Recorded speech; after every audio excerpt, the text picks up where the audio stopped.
শত বছরেও বদলায়নি শ্রমিকের ভাগ্য।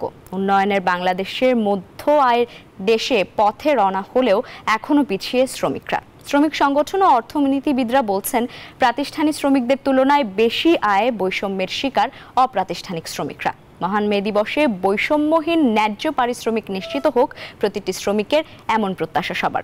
বিস্তারিত শফিকুজ্জামান রুবেলের প্রতিবেদনে।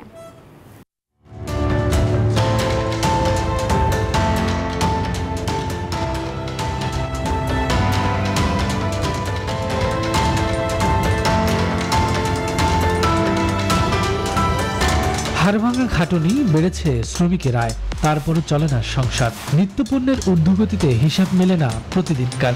পোলাপাইনের লেখাপড়ার খরচে, সংসারের খরচে, নিজেকে খরচে বনে না, তারপরে কি করবো, ডাইল ভাত খাই বাঁচি আছি।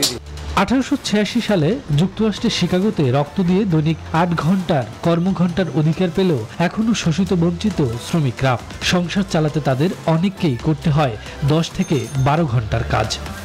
পোষায় না তো, তাও করতে হয়, শিখছি যেটা করতে হইব না। এইসব বেতনের কাজ করে কোনো আয় নাই, কোনো বরকত নাই।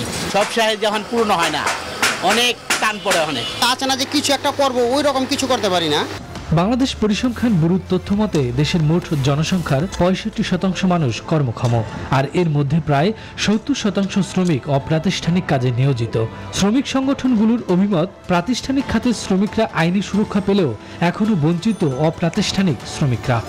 যেমন পরিবহন শ্রমিক থেকে শুরু করে যত শ্রমিকরা, সে বুঝবে আমার পরিবার চালানোর নিশ্চয়তা আছে, আমার বেতনের নিশ্চয়তা আছে, আমার নিয়োগপত্র আছে। শ্রমিকদের হচ্ছে গিয়ে এই দেশের সবচেয়ে অসহায় মানুষ, নির্যাতিত মানুষ। আমি মনে করি মহান মে দিবসের ডাক এই সমস্ত থেকে সরকারকে দাবি মানার জন্য।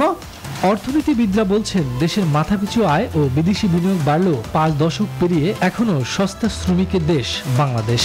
মে দিবসের মূল দাবি 8 ঘন্টা কাজ, এটা কিন্তু সংগঠিত শ্রমিকের ক্ষেত্রেও আমরা নিশ্চিত করতে পারি নাই, অসংগঠিত শ্রমিকের ক্ষেত্রে তো করতেই পারিনি।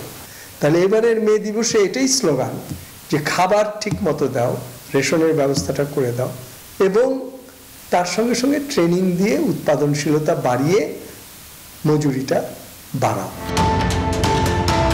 দেশের জনসংখ্যাকে জনশক্তিতে রূপান্তর করতে হলে অবশ্যই শ্রমিকদের অধিকার ও তাদের কাজের সুরক্ষা নিশ্চিত করতে হবে।